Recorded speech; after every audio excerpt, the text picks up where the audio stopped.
it really originated with two people who have to take the credit, perhaps not equally. I'm not sure who gets more credit. One of them, Gil Rose, the director of BMOP, and the other, Peter Sheppard, who will be the soloist playing tonight, Peter Sheppard-Skaerved. Gil and I had known each other for quite a while. I remember coming up to him after a BMOP concert and saying, very humbly, in fact, would you like to would you be interested in looking at a piece of music by a perfect stranger? And he said, you're not a stranger. I said, really? It turns out he had been the soloist in my saxophone concerto. Oh, wow. When he was a student at Cincinnati. And I had completely forgotten, of course. And he had remembered, but I hadn't. And we developed this very nice relationship. And he came up with the idea of recording all of my chamber concertos. And at the time, there were 5. And part of his idea was to add a 6th to the list. And we hadn't decided what the solo instrument would be, but we knew there would be a 6th concerto. Given the limited number of minutes that one has on a CD, adding a 6th concerto meant that I would have to shave a few minutes off 3 of the other ones to find that extra time. So that was part of my project, was in fact shortening some of my other chamber concertos and then working on a brand new one. And I think the violin became more and more interesting because of Peter Sheppard-Skaerved, who was a good friend who I had known for a number of years. He too had played some of my music when he was a student and reminded me of it, although I had forgotten when he was a student at the Royal Academy. He had been in the Lontano ensemble. Oh, okay, sure. And had performed something of mine. And I said, oh, really? I said, yeah. And then the Orchestra Quartet recorded a piece of mine and did a brilliant job with it. And it was Peter who suggested that the violin concerto focus on the figure of Thomas Jefferson.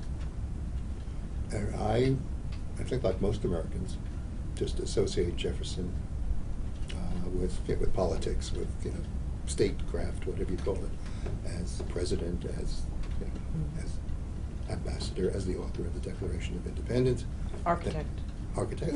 Oh yes, very much architect. But I had never known that he was a violinist. And I think I've written somewhere, maybe this is a line that Peter had come up with, or maybe my own, that the 3 most famous amateur violinists in history are probably Einstein, Nero, and Thomas Jefferson.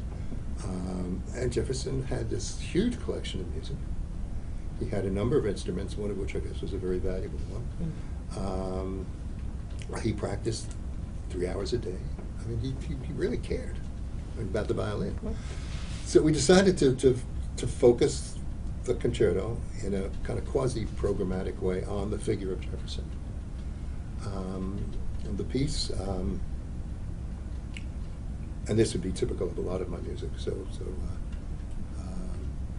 you could think of this as a short intro to me generally. The piece uses a lot of quotations from other music. In particular, two kinds of quotations. One which is the focal point of the second large section. I hate to call these movements because they're all joined, but there are 5 of these sections. The second one, which is the one called the violin. The soloist plays, in fact, fragments of 18th century concertos which were in the Jefferson Library, pieces that he did play himself. In the 4th of these movements, the one called the letter, and there's a long story involved there which we'll get to in a moment. The letter has to do with the letter that Jefferson wrote to the great love of his life, the last great love of his life, who was a painter and flutist and harpsichordist and composer. And they had this very intense relationship which ended when he went back to America. And in the letter he kind of he debated whether to leave or to stay. And the letter was couched as a dialogue between his head and his heart. So the fourth of the 5 movements is called the letter. And in this movement, we hear examples of flute and harpsichord music, which Mariah Cosway had composed. So those are 2 examples of major uses of quotations. The other aspect of my music, which has been of great interest to me, at least for at least a decade, maybe more than this, is musical spellings of names.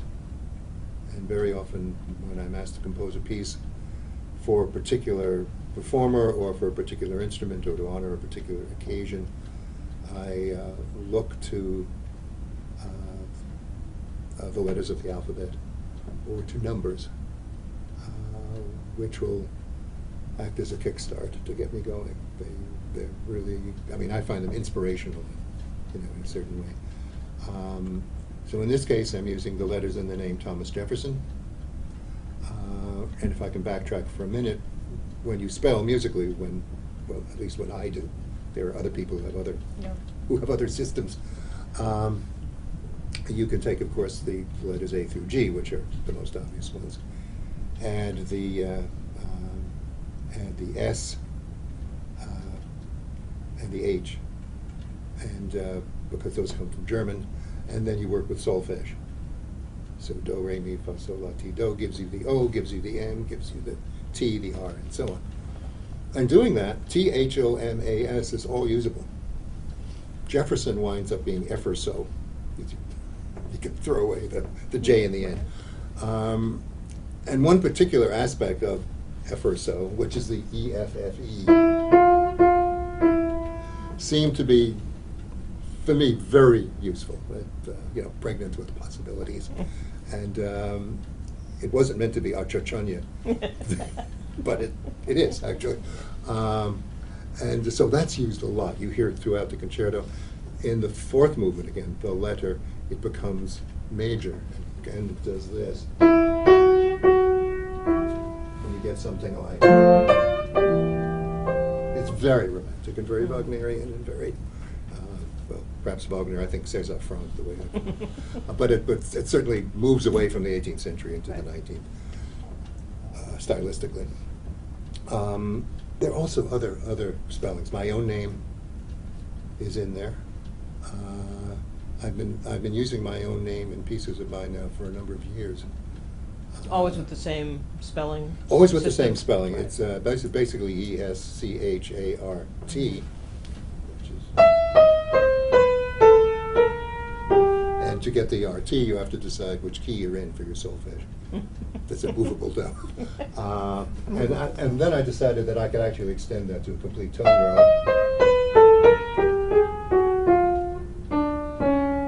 And the 3rd of the tetrachords is the transposition of the first one, which was, kind of cute. But at any rate, that row is used fairly regularly. The name Peter Sheppard-Skaerved. And Dorothy. And, well, her name is in there too. Dee-Dee. D-E-E-D-E-E. Easy. Which works very well with, E-F-F. Right. E. And the violinist's name, you're saying? And the violinist's name. Right. It's a rising rocket figure, which the very last thing you hear in the concerto, in fact, is Okay. him stating his name. And another figure which keeps recurring, it occurs in the first movement as the whole idea of, well, actually I should say that the 5 movements are titled The Inventor. This is, again, Jefferson, as the list of things he invented is really frightening, from the swivel chair to the inventor, the violin, the garden. And again, he was very well known in his own lifetime as a horticulturalist. He kept books of listing and cataloging the seeds that he had used, and so on. So it's the inventor, the violin, the garden, the letter, and the portrait. We'll get to the portrait in a minute. But in the very opening movement, and thought that somebody with all of these talents was in a way kind of a magician. And so this motive keeps coming back, which is in the Planets of Gustav Holst, that is the magician. And it turns out, according to one of my scholarly friends, that in fact those letters spell Gustav Holst.